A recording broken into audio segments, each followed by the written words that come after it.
shoot, so to speak. Hello, how's everyone doing today? I'm here with special guest Walter Block. Walter Block is an Austrian economist who teaches at Loyola University. He is the author of the trilogy of books coming out soon, defending the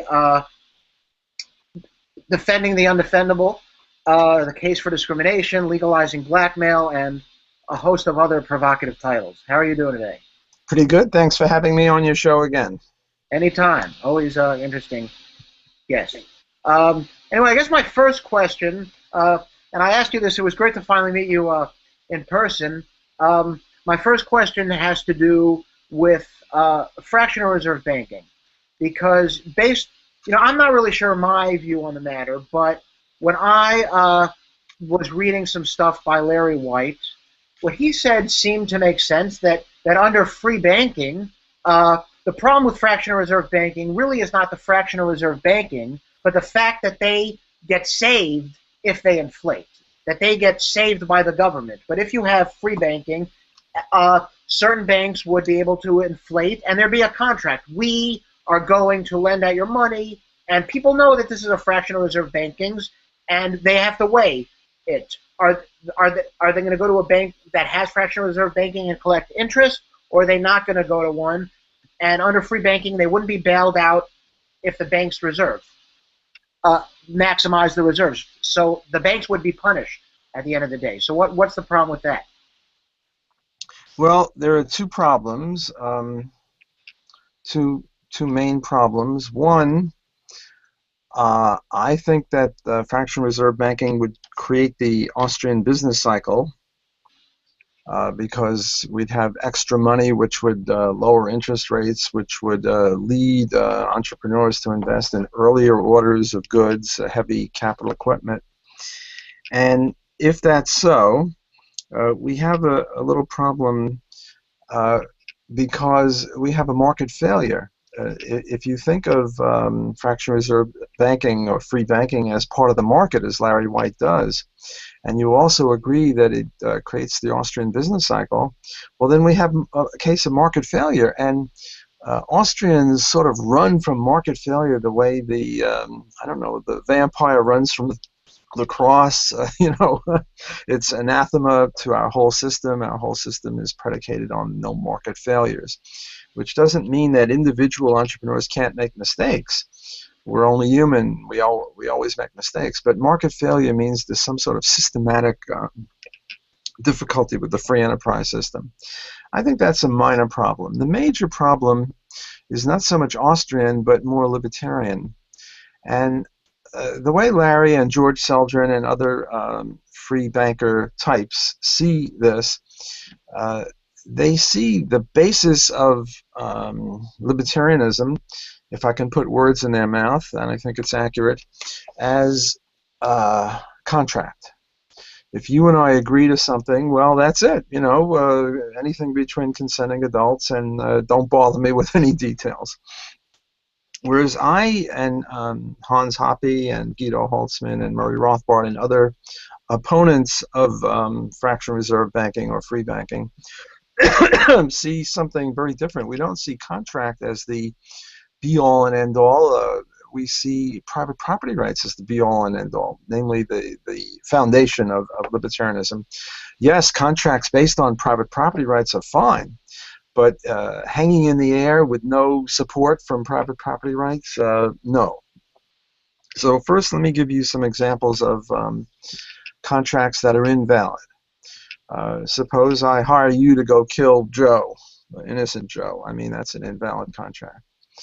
Second, suppose I make a contract to sell you a pink elephant or a unicorn. And there are no pink elephants, and I'm not talking about an elephant that you paint pink, but, a pink elephant, and a unicorn, and I'm not talking about a horse where you stick on a horn. There are no unicorns, there are no pink elephants, so a contract to buy or sell one of them is invalid. Another contract, suppose I'll sell you a square circle for $10. Well, that's an invalid contract too, because not only aren't there any square circles, but there can't be any square circles because it's a contradiction in terms. So these are cases of contracts that are invalid because they're not in accord with reality. They're not in accord with, these things don't or can't exist. I mean, a unicorn could exist, or a pink elephant could, but a square circle can't. So either they don't exist or they can't exist. And to have a contract predicated on them is just, I don't know, wrong-headed, silly, problematic, whatever you want to call it.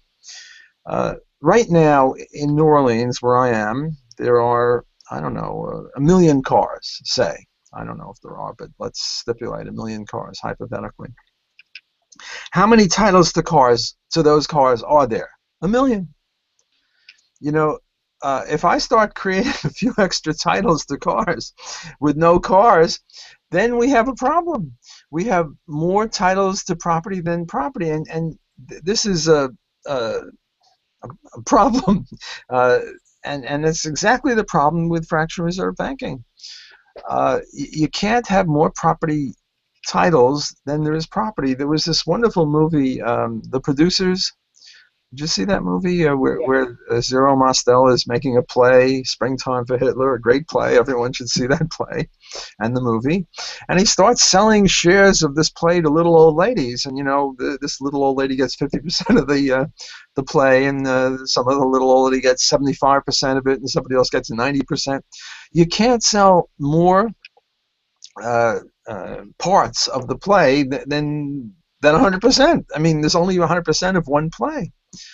And you see, you and I can own a car halfy. You own 50% of the car, I own 50%. You use it Monday, Wednesday, Friday. I use it Tuesday, Thursday, Saturday.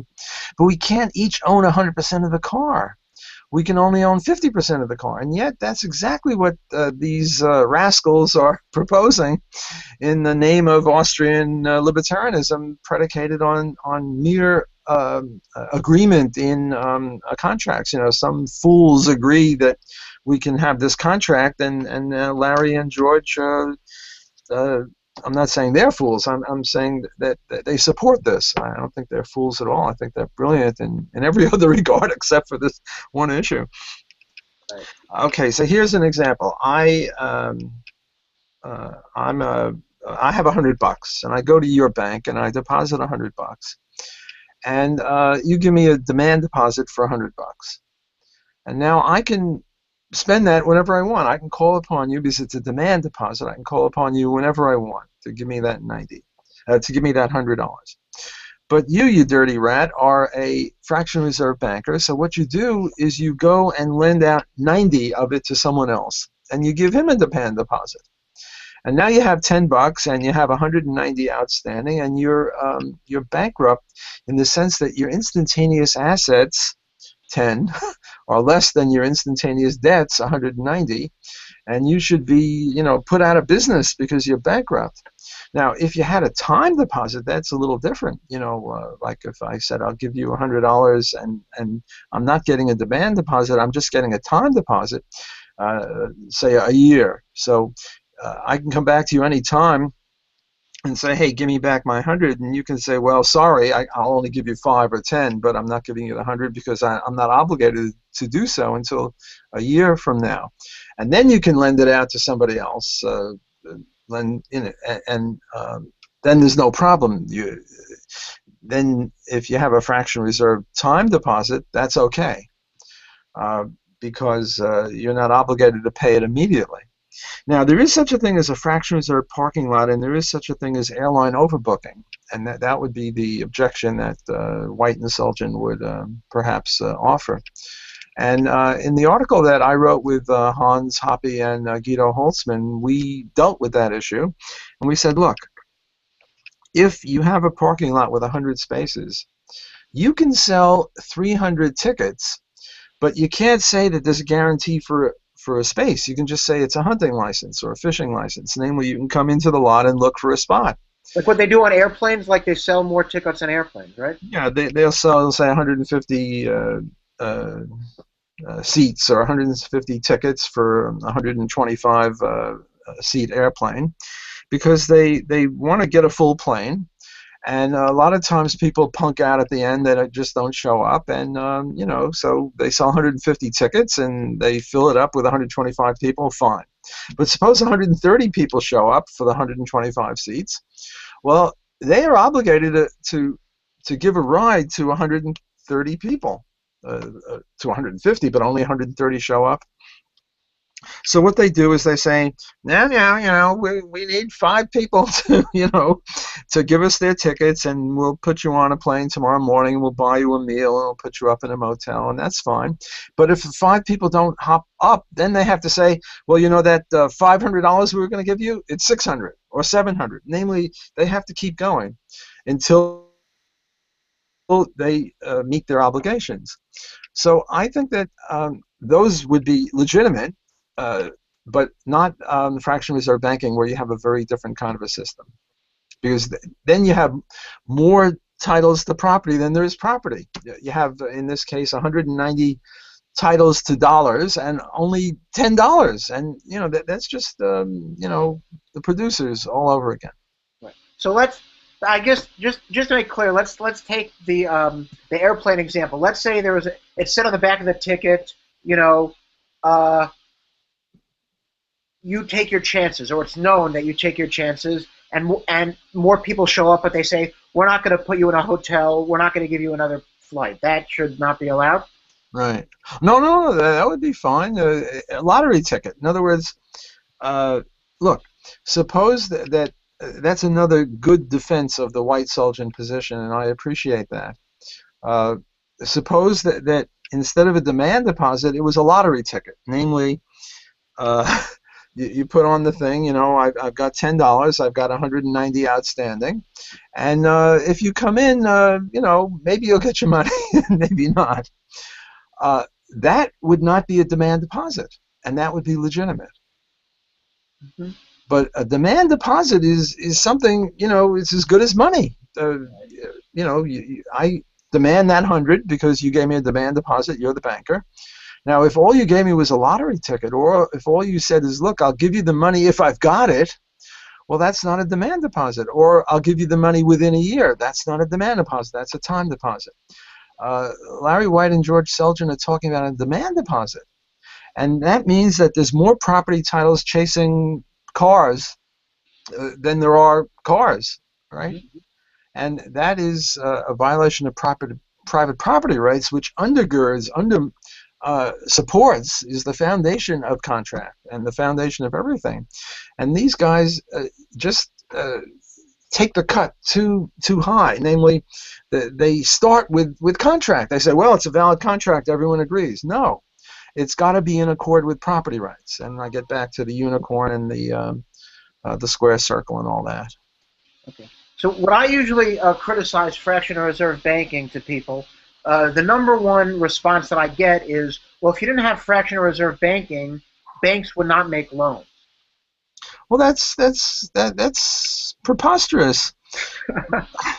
Look, there would be two kinds of banking. There would be demand deposit banking, where there's no loans. It's sort of like a warehouse. I give you $100. You have a bigger safe. You're bigger and tougher than me, so criminals aren't going to steal it from you. They might steal it from me, so I want to put the 100 with you for safekeeping.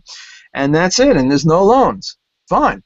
But then there's time deposits. I put in $100 in your bank, and I say I won't need this money for a year, and now you go out and lend it for a year, and now you're sort of like a tailor. What a tailor does is he takes either large cloth and breaks it into small coats or whatever, or he takes small little bits of thread and sews into a coat.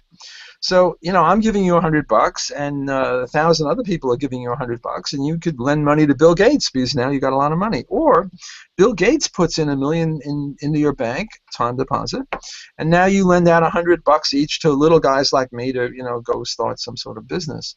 So banks could still be the intermediaries, the tailors of money, lending and borrowing and intermediating and putting people together, putting Bill Gates together with 1,000 people that want to borrow money, or 1,000 people that want to lend money to Bill Gates, either way.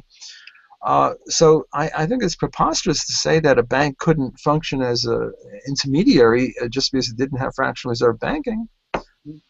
No, I agree. Um, Okay, I guess great. I guess my next question, because it's big in the news and a lot of people are talking about it, is what's happening in Israel and Gaza. What is your view? My view is sort of a pox on both their houses. On neither side I'm particularly a fan of. But what's your view in this whole issue? My view is, I won't say confused, but I won't deny it either. Um, my view is perplexed, maybe. Uh, the way I look at everything, I have these eyeglasses, and it's called libertarianism. And again, libertarianism is based on private property rights. And the question is Israel the rightful owner of the property rights that it claims, in which case Israel is right and Palestine, the Palestinians are wrong?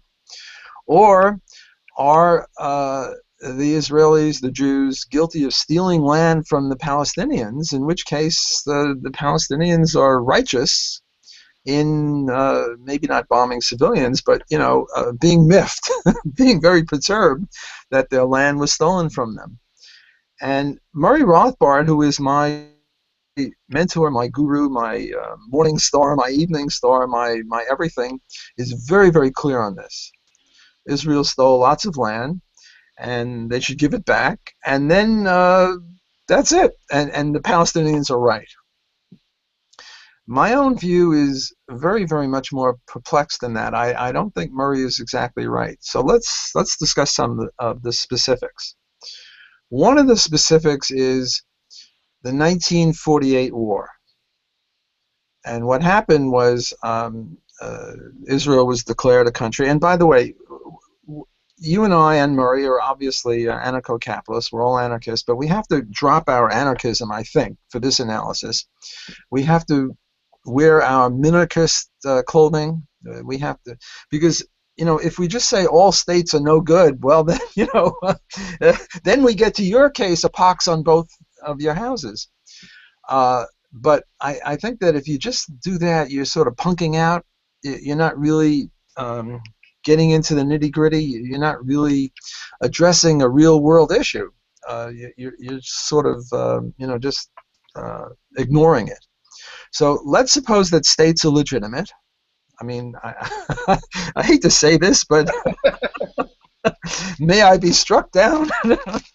We're now talking about peoples or states or whatever, and if we just say that no state is legitimate, then we're sort of out of the conversation. I don't want to be in the conversation.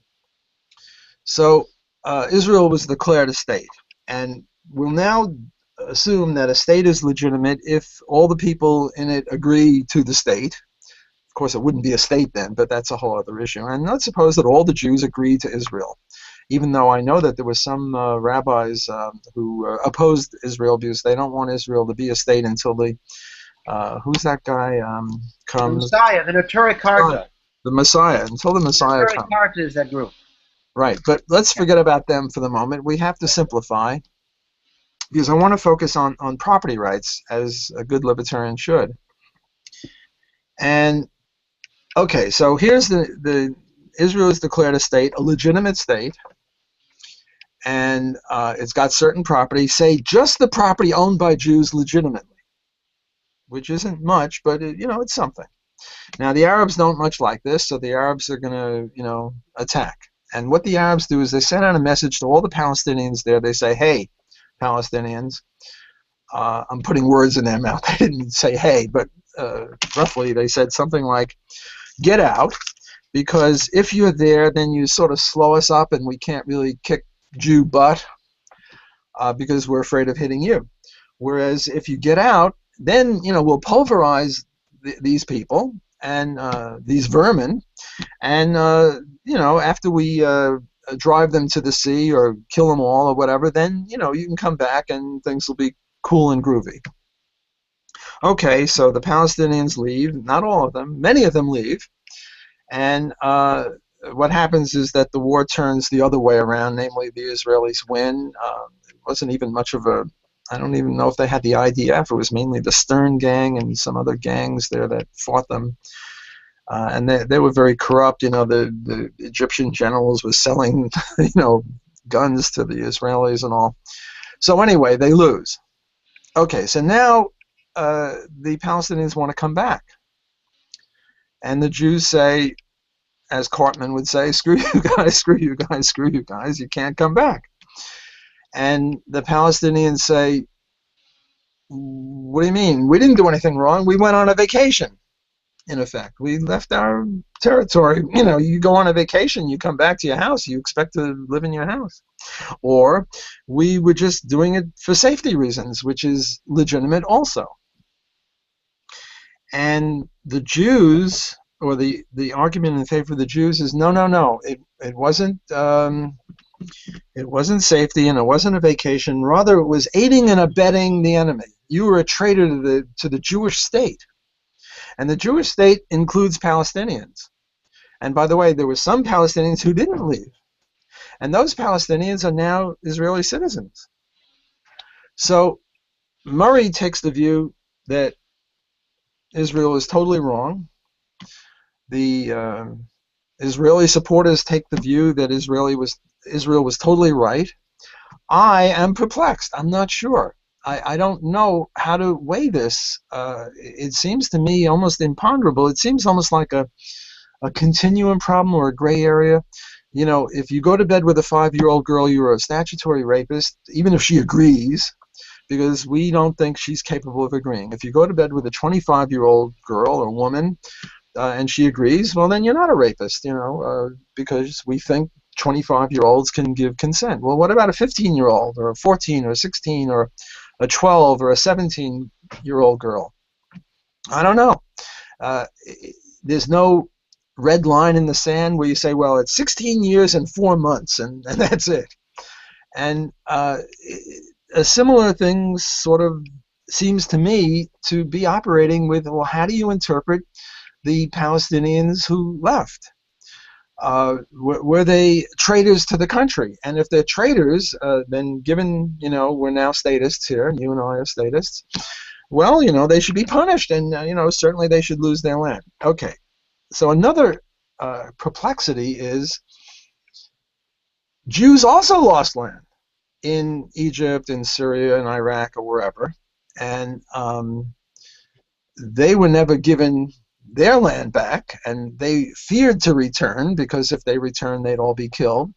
And maybe what we should do is be collectivists here and say, okay, look, Palestinians, you can't come back to your land, but you can go and take over the Jewish land that was stolen from the Jews in Egypt and Syria and everywhere else like that, and that way there'll be no land theft. And that sort of seems reasonable if you're a collectivist enough, which is a problem for libertarians. Well, not a slight problem, a very serious problem. On the other hand, you get the Sykes-Picot thing.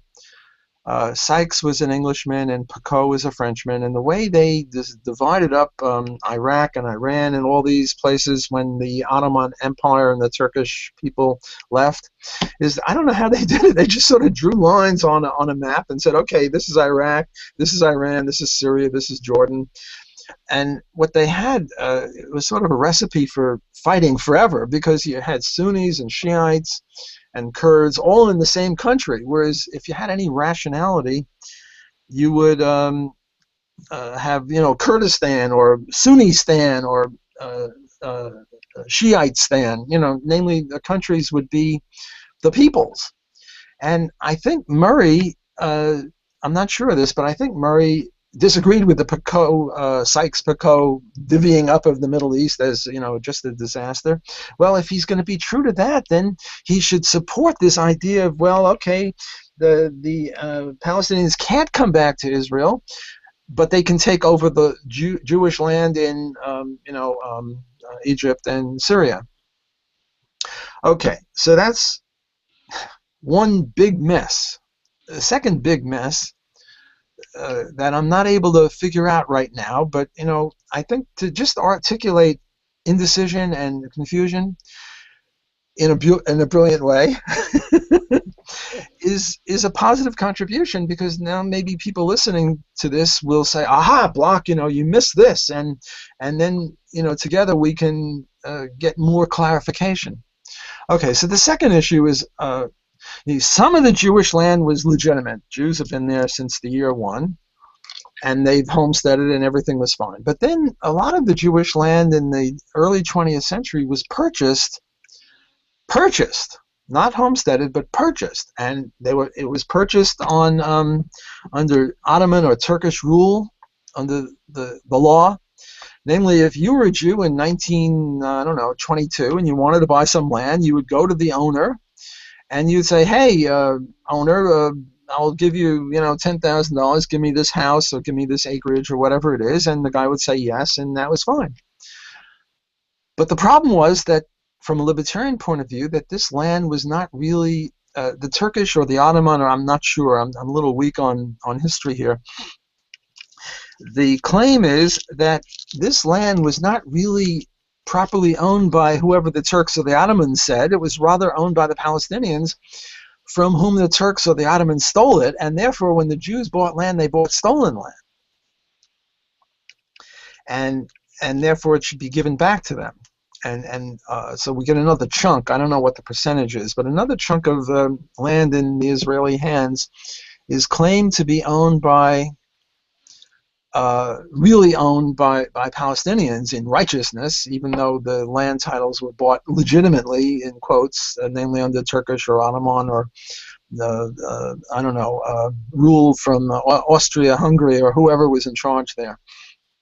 And this is a very powerful argument also for the libertarians, namely that they bought the land under false pretenses. But, we're no longer pure libertarians. We're now statist libertarians. We're minarchists, if we're going to make any sense of this.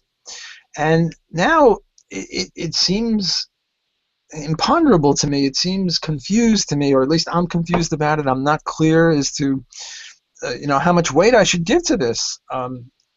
If we're anarchists, we give no weight to it at all. If we're minarchists, we have to look at it from the Jewish eyes and say, well, here's a Jew in 1925, and he wants to buy some land, and he wants to be lawful. And he was lawful. He bought the land under Turkish or Ottoman or whoever rules. And from the strict libertarian point of view, which we said we would only follow partially, this is not kosher, so to speak. So again, we have, in my view, another imponderable. Or at least, see, my criticism of Murray Rothbard is that for him it's 100% clear. And for me, there's room for some sort of gray area, some sort of nebulousness. So I disagree with Murray's clarity here, if I can put it in those terms. The third issue is the draining of the swamps. You're not supposed to call them swamps anymore. You have to call, what do they call them now? Wetlands? Wetlands. Is swamps politically incorrect or something? Well, I'm sorry? Is swamps politically incorrect? Yo, you got to get with it, boy. I mean, swamps, there are no more swamps. They're just wetlands now.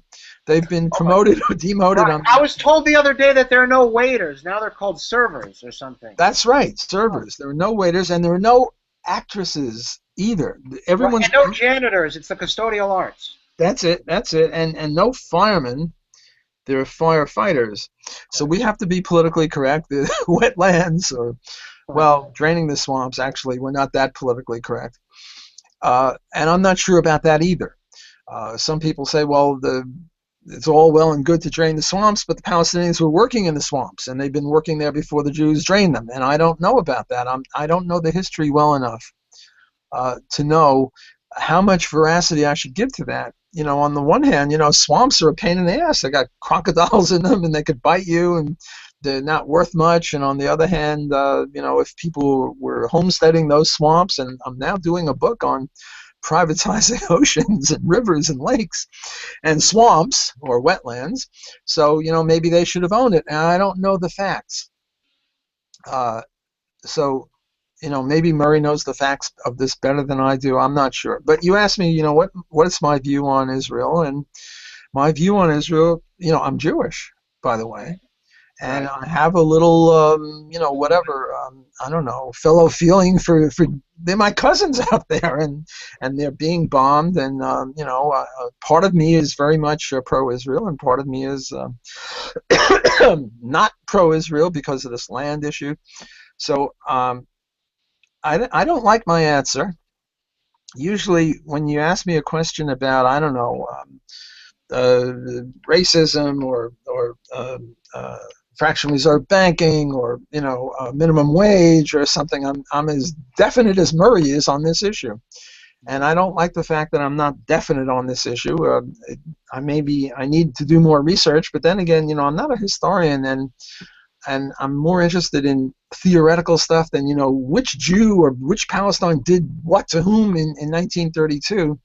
I'm just not good enough historian to know all the facts, and if you don't know all the facts, I think you have to uh, not be so definite. And now Murray was amazing. I mean, he was a superlative economist. I think the second best economist ever, second to Mises. I think he was the best libertarian theoretician ever. Mm-hmm. And he was also, if his contribution to history was the only thing he ever did, he would be a magnificent historian. Not to say anything about sociology or political science or legal theory or anything else. I mean, Murray was just a polymath, a genius. And I'm not. I'm doing my best to follow in his footsteps. But again, I'm ashamed of myself. I should know more about the situation of what occurred in 1917 and what occurred in 1948. But we have specialization and division of labor in everything, uh, including intellectual things, and I'm just not as knowledgeable about this. I will say in my own defense that I've not written about it. Murray has this thing that it's all right to not know economics, but to have a strong and vociferous view about something you know nothing about is not cool. Right. Well, I don't have strong and vociferous opinions about this because I don't know enough of the facts. I know the theory. I think I'm clear on libertarian homesteading theory and property rights and stuff like that. I just don't know how to apply it meticulously enough uh, to the 1948 leaving of their homes and wanting to get back, to the land purchases and to the draining of the swamps. If I knew more of the facts, maybe I'd be even more confused. Maybe I'd be less confused. I'm not sure. So that's my 10-minute answer. Sure. Well, yeah, I also sort of am in the same boat. I mean, I will say, at least in my view, maybe partly because like you, I'm a Jew, but I don't really have a lot of sympathy. You know, irrespective of whose land it might be. Besides for the school thing, which was horrible, and I'm very upset that that happened. School thing? Well, the Israelis bombed that school, and Oh, well, that's I have strong views on that. And here I have published. okay. And that issue is the issue of shields. What the Palestinians do is they put their howitzers, or wherever they launch their missiles from, they put it right in the middle of the school or in a hospital or in a UN gathering. And now what they're saying in effect is you shouldn't shoot us back, but we should just shoot at you. Now look, suppose Israel was a legitimate country and every square inch of land was legitimately owned by Jews. Look, suppose Canada was shooting missiles over to New York or to Washington State or Montana. There wouldn't be any Canada in about 5 minutes. Because the U.S. is much more powerful than Canada. Or if Mexico was shooting missiles into Houston or San Antonio or something, that would be the end of Mexico. If Israel is perfectly legitimate and has 100% of the right, the opposite of what Murray is saying, then every time they shoot a missile in, they should shoot 10 missiles back and just sort of level the place. I don't believe, obviously they shouldn't be killing women and children, but if the bad guys use their Palestinian women and children as a shield, I don't think that the victim, namely the Jews in this case, should respect that. I think that they should just shoot the shoot them back. I mean, the Palestinians are shooting women and children. They're not doing too well because the technology is very different. But I think that the shield argument is wrong.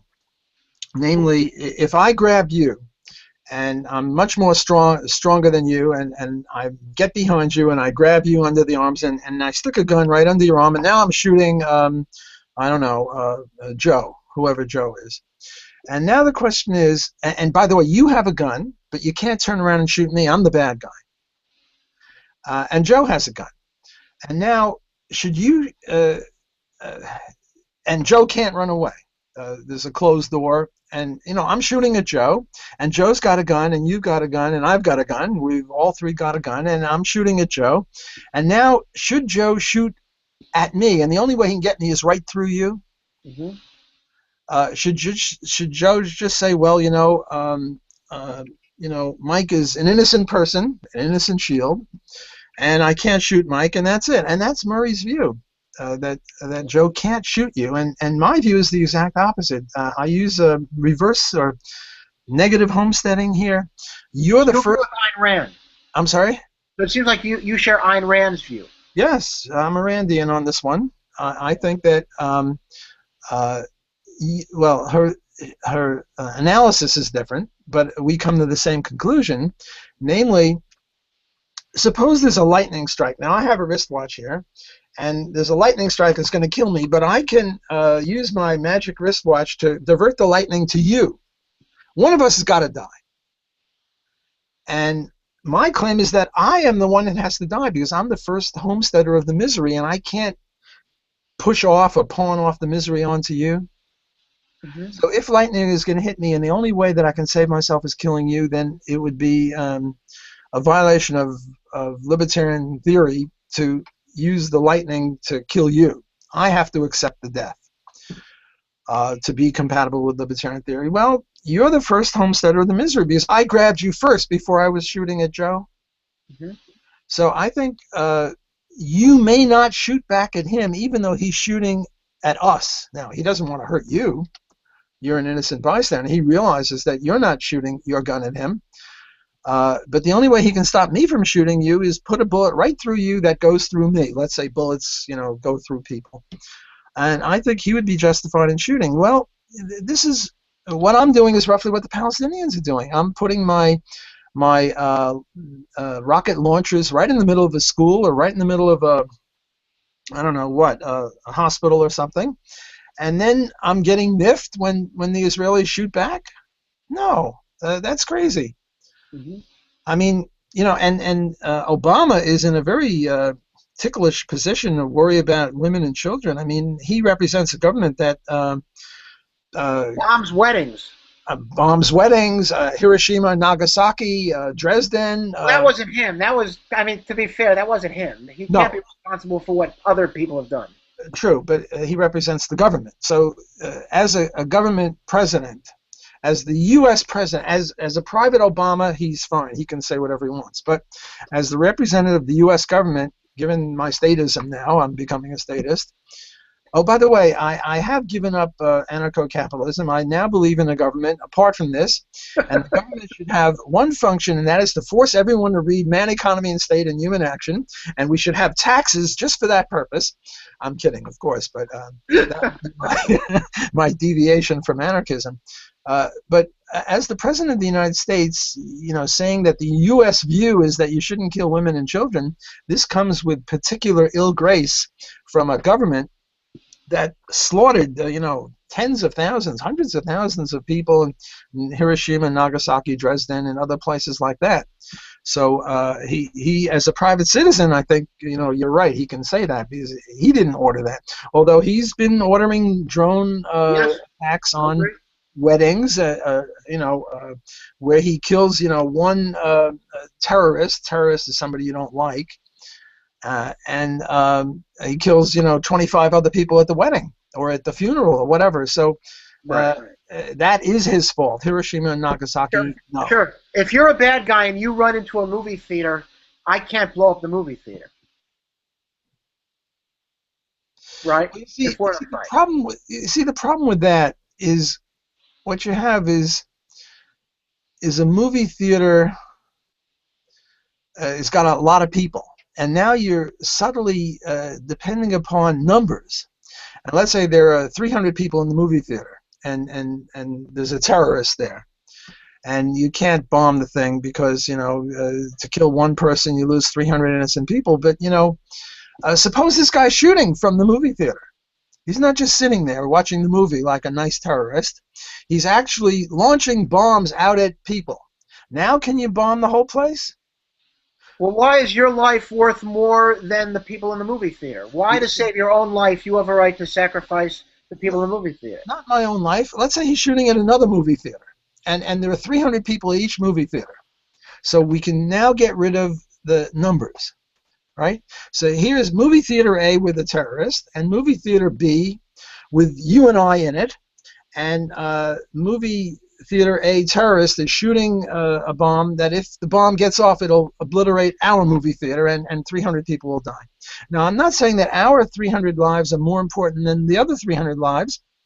What I am saying is that those 300 people were the first inheritors or first homesteaders of the misery. Namely, they've got the terrorists there. We don't. We're all innocent. They're not all innocent. There are 300 innocent people plus one terrorist who's actively shooting at us. And I think we have a right to shoot back at him, even though it'll take out 300 innocent lives, because otherwise a different 300 innocent lives will be lost. And you see, if you look at it 300 versus 1, then you get into all sorts of utilitarian issues that I want to avoid. So before, when I was giving you the case where I was grabbing you and shooting at Joe, there was just one, you versus Joe, 1 versus 1. Now you're pulling this 300 people in the movie theater crap on me, and I'm pulling another 300 people on you, so that we keep the numbers even, and we abstract from the numbers, and we just look at the principles. And the principles are, one innocent person's got to die. Right. Or 300 innocent people got to die. Well, and I would say in that case, I think my view, maybe it's more Randian, but I would say, look, you don't have a right. Do you ever? I don't believe that you. If you're walking down the street and someone's shooting at you, I don't believe you have a right to grab someone and use that person as a human shield. But I believe that in your case, if the bad guy puts someone else as a human shield and starts shooting, I would argue that it's okay for me to defend myself, and if that innocent person gets murdered, that's on the guy who starts shooting, and he's charged with murdering the innocent. Yeah, that's exactly my position. But Right. Murray rejects that position, and here I disagree with him. And here I think I'm not confused. I might be wrong. I could always be wrong. When you disagree with Murray, there's always a good chance you could be wrong. But until I'm convinced Well, he's not otherwise, a god. I'm sorry? He's not a god. I mean, he's. Oh, no. Well, no, I just say that you have a big chance of being wrong. He's not a god, but he's a genius. Okay. Look, I have maybe 10 other articles where I criticize Murray. So I don't think he's a god. I think he's just a brilliant, creative genius who sometimes made mistakes, in my view. And, possibly I'm wrong, but until I hear from Murray's defenders as to why I'm wrong on these other issues about banking or whatever, or about the shield, I'm going to stick to my own views. So Murray Rothbard would say, for instance, if you enter, let's say, a 7-Eleven, and there's a bank robber, and he starts shooting, and you defend yourself against the bank robber, and you shoot him, but the bullet goes out of the bank robber, or maybe, let's say, hits the TV and it comes crashing down on an innocent person. He would say that the person who shoots the bank robber should be charged with murder, and not the bank robber himself who caused that situation to lead to that. No, I agree with you. The bank robber is the murderer, not the innocent guy who shot another innocent person. Right. See, another position. That seems like a crazy thing for Murray to say, but. Well, you see, another position, getting back to you and Joe and me, and forget about the 300. It's just, the movie theater doesn't help us, because I can always invent another movie theater. So it's 1 against 1. Now, another position could be, let the best man win. You could shoot Joe, he could shoot you. He could, but libertarianism, I think, is trying to figure out what justice is. And I don't think justice is let the best man win, or might makes right, or whoever I is the agree. more skillful Yeah. marksman. I think we have to do better than that. I think we have to have a theory, and I have a theory, and the theory is negative homesteading. Whoever is the first homesteader of the misery has to accept the misery and can't pawn it off on anyone else. And I resort to my lightning example with my magic wristwatch. If the lightning is about to hit me and the only way I can save myself is to kill you. Now, the Randians might not agree with that, because the Randians think that, each person is precious and each person should defend himself. But then the Randians, I think, would have no answer to the question of, well, if I should defend myself and kill you based on the Well, lightning. Ayn Rand did say that uh, there's no such thing as what's that word I'm looking for? Crap. Like, Uh, I don't know. What's that word when innocent people die in war? Why am I blanking out on the term? innocent Collateral people. damage. Ayn Rand said there's no such thing as collateral damage in war. Well, there is. And then, No, but she said that's not murder, which is crazy. ah, Which is crazy, but well, but it is murder, but it's not the murder of the uh, uh, but the blame is not the person who murders. It's the blame of the person who hides in the school. so when Israel currently killed people in that school, they said it's Hamas's fault. You would Right. agree with that? Absolutely. Mm-hmm. Yeah. Hamas visited the misery first on those people by making them shields. So now, assuming Israel is in the right, and our previous discussion was, I was very unclear about that, very confused, if you want. Assuming Israel is in the right, if Hamas puts a missile launcher in the middle of a school or a hospital, and Israel bombs the missile launcher and kills collateral damage, namely kills innocent people, it is the fault of Hamas, not of Israel. In Well, my Golda Meir said that I can forgive the Arabs for murdering us, but I can't forgive them for making us murderers. Well, I agree mostly with what she said, but the Arabs didn't make the Jews murderers; they were the murderers. Murder is wrongful killing. The Jews were the killers, Right. but killing is sort of morally neutral, Mm-hmm. right? Murder is always negative. So the Jews killed the collateral damage, the people, the shield, the innocent women and children. Right. Uh, but the Arabs were the murderers. See, based on what little I know about this, Hamas does not care about anyone else. They don't care about Palestinians. They're just a terrorist gang. And what they want is they want purposefully to have the most innocent people die so they can use that as propaganda and say, look how bad um, uh, the Israeli government is when when they're sort of just doing what you described, which, when people are shooting back at them, and they're purposely putting people in harm's way as a propaganda. And it seems like a lot of people are swallowing that. Well, this is all predicated on Israel being in the right. And to me, as a libertarian, the way to determine that is if they are based on the property rights, which I'm not sure about. Let me talk about a different issue that might be relevant. We had not a civil war in 1861 in the U.S. It was a war of northern aggression. Right. A civil war is when two armed camps each want to run the whole thing, namely the entity composed of both of them. So, for example, the Spanish Civil War of 36 was a civil war because the fascists and the commies each wanted to run the whole of Spain. Similarly, the Civil War of Russia in 1917 was a civil war because each side, the red and the white, wanted to run the whole of Russia.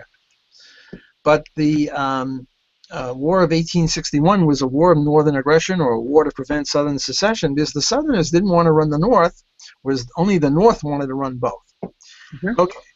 Now, millions of people were killed, or at least hundreds of thousands of people, many innocents and many soldiers. And by the way, they all wore uniforms in those days, compatible with the Geneva Convention, which the Hamas and the Arabs don't. You know, it's hard to tell who's a civilian and who's not a civilian if they don't wear an army uniform, which is a whole other issue. Now, comes the question, could all of this carnage have been saved? Because slavery was ended in every other country in North and South America without any war. Mm-hmm. And what a lot of people suggested was, well, let's just buy out the slave owners. The slave owners paid, money for slaves, and the slave owners don't want to give that up. So look, it's a lot cheaper to buy them off, even though it's totally unjust, because slavery is a vicious, depraved, immoral, despicable system. And I oppose it, despite what the New York Times thinks. They think somehow I favor slavery. I don't favor slavery. I think slavery is an abomination, and certainly perhaps the second most serious violation of libertarian principles. The first one would be murder or mass murder, and the second one would be slavery. I'm sorry? Genocide would be number one. Well, genocide, mass murder would be the worst thing, and slavery would be the second worst. I mean, heck, I'd rather be a slave than killed, so I think being murdered is worse than being enslaved. Okay, so what they could have done, and there's research on this, they could have, with a fraction of the cost, and even forgetting about lives, just the costs in terms of economics, when they're fighting, they're not producing anything. Just in terms of money, they could have paid with a very small fraction of what that War of 1861 cost. They could have bought out all the slave owners, and there wouldn't have been any slavery anymore. Right. Now, how do we apply that to the Jewish-Palestinian issue? Well, instead of fighting with bullets or with ballots, let's fight with dollars. Let's see who can buy out who. All the Arab countries get together, and they've got a lot of money, oil sheiks and whatever. Let them make offers to the Jews to buy them out. And the Jews have got some money too, and let them buy Arab money. Now, the problem is that right now, any Arab who sells land to a Jew gets executed by the Hamas or by the other group. What's the other group that Hamas kicked out of Gaza? I forget the name. The guy in charge of the Palestinians. I can't think of it. Just like you couldn't think of collateral damage. We're both getting Alzheimer's. Although I've got more reason. I'm a little older than you. Let's have a bidding war. And let's get rid of all these laws that say if you sell to the other... Now, I don't think that if a Jew sells to an Arab, there's a death penalty. But I don't think the Jews would be too happy to have Jews sell to Arabs either. But I know that the Arabs, if an Arab sells to a Jew land, they'll execute him. Which is, a problem. So I would say, I think the Jews would win this financial battle, because I'm not sure who has more money, the Arab sheiks with oil or the Jews with, other things. But I think the Jews are more rabid about this. Eretz Israel, we have to have a homeland so that if Hitler comes again, we won't be, killed en masse. So I think the Jews would win, which is irrelevant, but still I think this would be a way analogous to getting rid of the death and destruction of the War of 1861 by buying out the slaves. Not that I favor that, because it's unjust, because those guys should have gone to jail or been penalized for holding slaves, and now you're paying them off. But still, from a utilitarian point of view, and utilitarianism has got some interesting contributions to make to this dialogue. From a utilitarian point of view, we would have been a better off place had that War of Northern Aggression of 1861 never been perpetrated, and instead the slaves bought out, and we would have been like every other country up and down the North and South America, which got rid of slavery without any devastating war. Well, maybe the way to get rid of the fourth intifada, the fourth war, is to borrow a leaf from that and let the let's have a bidding war. Let the Arabs try to bid the Jews out of their land, which I don't think is going to happen much, and let the Jews try to bid the Arabs out of their land, and I think that would happen a lot more. And that would be a way of solving the problem. Now, it might cost the Jews a lot of money to buy out all the Arabs, or at least all the Palestinians, and then they could go and live in those areas where Jewish land was stolen in 1948 in Egypt, in Syria, and everywhere else. And that would be sort of a way of solving the whole problem without getting into the nitty-gritty of who's right. Namely, are the Jews right in kicking the 1948 Arabs out who took a vacation or left the country, and those other problems. So I would seriously advocate that. Now, I think it was Stephen Kinsella who said, "Look, let's give the Jews Wyoming, or half of Wyoming, or something like that." No, you see that. And then there's a whole other issue, and that's the war reparations from Germany for the Holocaust. Germany has paid an awful lot of money to Jews because of the Holocaust, and the money went to Israel.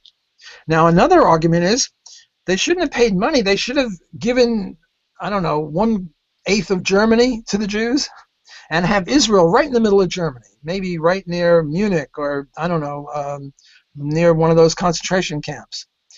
I don't think the Jews would have took it. I think they said, Germany was so traumatic, I want to be as far away from here as possible. Yeah, well, look, I don't think they're going to take Wyoming either. Yeah. I'm just mentioning, arguments that have been made. And an argument that has been made is, look, the Germans were the bad guys. They had concentration camps, and the reparations should have been 1/8 of Germany or 1/6 of Germany, or whatever the number is unimportant, and put Israel right there, make it a Jewish state right there. Now, I think you're right. They wouldn't want that. They would want to get as far away from there as possible, and also the religious Jews want to be in Jerusalem for religious reasons, and Wyoming just doesn't cut it in from that perspective. But I'm just mentioning ways where the senseless deaths could be eliminated. We can't do anything about past deaths, but the way we're going in 2, 3, 5 years, we're going to do this again, and another 10,000 Palestinians are going to die needlessly, and another 500 Israelis are going to die needlessly, or whatever the numbers are. I don't know the numbers, but it's usually 20 to 1 or 30 to 1, something like that. And it's a shame and a disgrace, because every human life is precious. These terrorists they're very clever. They could be putting their brains to use in desalinating the water, or Well, I mean, they did the tunnels. Yeah, right? they dig tunnels. They could build tunnels where people travel on instead of for those purposes of those tunnels. And the Jews are great creative people. I say this bragging about ourselves. The Israel is very productive. They've got a computer industry there. They've got all sorts of industries. Look, the real problem is going to Mars and colonizing Mars and the moon. And one of these days, the Earth, our sun is going to go out. And we want to have spaceships to be able to go to some other solar system. And all this killing of each other isn't helping us go to another solar system. We want to get rid of cancer and HIV and Ebola, which is another thing in the news now. And instead, we keep killing each other. I mean, we want to live forever. We want to go to Mars and the moon and other planets and other solar systems. Suppose some creatures from some other solar system come by here, like in those movies, Star Trek, and they see us Earthlings just killing each other, and they say, "You guys are morons. You're no better than the apes," or something. And they be sort of right. I mean, can't we live together without killing each other? So maybe this way of settling the Israeli-Palestinian issue through money and not bullets might be a contribution in that direction, similarly to what could have been done but wasn't done with regard to the War of 1861 in the U.S. Yeah.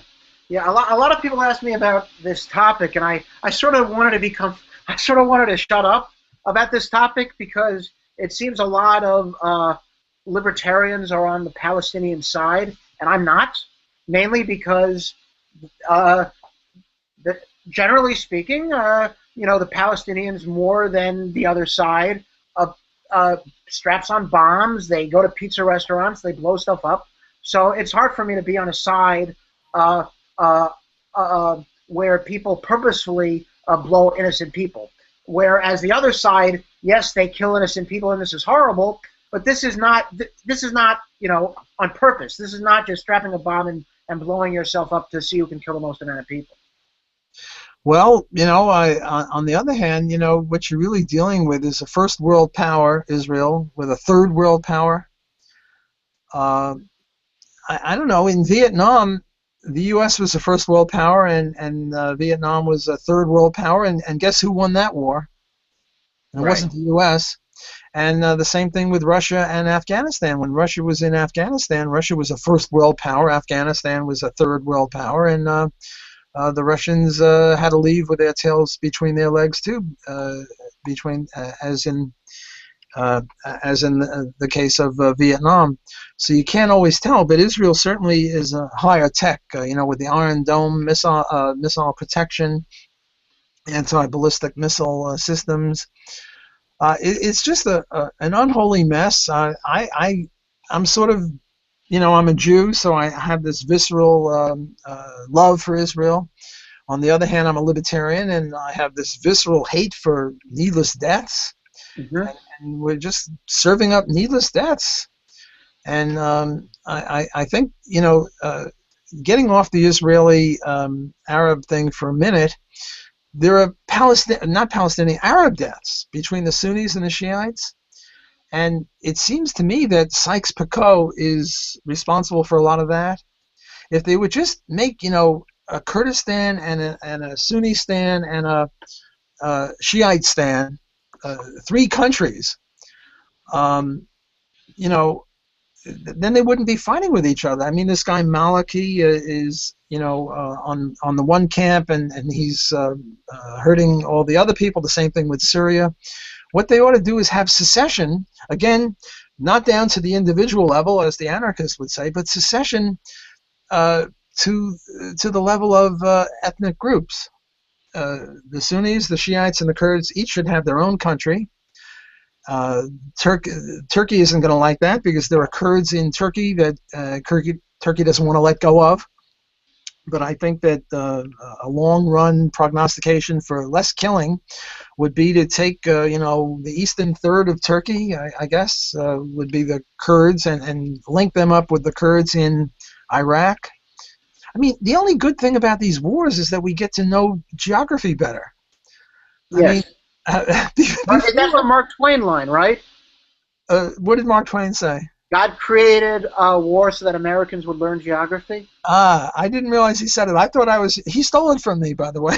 I thought that was my idea. It's attributed to him. I don't know if he actually said it, but well, he stole it from me. Said it. Murray stole a lot of ideas from me too. It's true that he published in 2013. He stole a lot of mine ideas also. Before I thought of it, but that's a minor detail. Yeah, I mean, the great benefit of all these wars is we learn more than we really should know, given specialization and division of labor. Who wants to know where Ho Chi Minh Trail is, or whatever these exotic places? Better off not knowing, and people there not being killed. Mm-hmm. But it's really just a disgrace when you see human beings, and they're so against secession. Like the Randians are rabid. We can't have secession. Are they really? Oh yeah. Well, your buddy Jan Helfeld doesn't want to have. Well, no, actually, he's good on secession in. Right. You just sent us a video about that. Yes. Where was it? He wanted to see the Russia. Russia and Ukraine. So he's good on that. It's just that he doesn't follow it logically to its logical conclusion. But why do you call them the Randians? They hate that term. But he is a Randian, isn't he? They don't like that term. That's like calling a Jew a kike or something. Really? I didn't know that. It's objectivist. It's like hate speech. Oh, I didn't. Because Randian sounds cultish. It's like calling anarchists maybe but you? they are a cult. God damn it! I know, but they don't want to think of Well, I themselves. don't care. Uh, uh, it's sort of like using the N word for black people, It is not Nigger, but Niggardly. That word. cheap. Yes, cheap. It means Yeah, cheap, but black people object to that. I right. don't know. We got to be so careful nowadays in these politically correct times not to insult anyone. But I mean, the Randians are a cult. God damn it! I mean, Yeah, Murray wrote this brilliant thing, The Sociology of the Ayn Rand Cult. right. Look, Ayn Rand and Nathaniel Branden converted me to libertarianism. I know those people very well, and they were a cult. Boy, were they a cult. And Right. they still are cultish. I think you wrote that article because didn't she want him to leave his wife because she was religious, right? Well, no, Rand was moderate. She didn't command Murray to leave his wife immediately. He said he'd give him a year to convert her to atheism, and then if she didn't convert to atheism, then Murray should leave his wife. See what a moderate she is? That's that's so ridiculous. Whereas an extreme cultist would say, leave her immediately. Rand was moderate. That's Well, look. I don't care if my wife is a libertarian. my wife isn't libertarian. Neither is my daughter, but still love them. So go figure. Right. Yeah.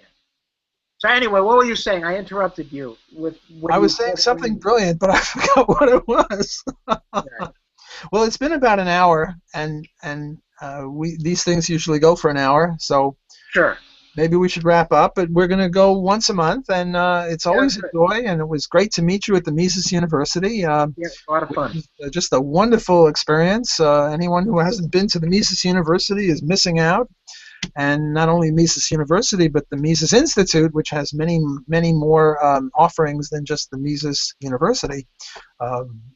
Books on the web and I don't know, Mises circles in all sorts of cities. So I'm a big fan of the Mises Institute.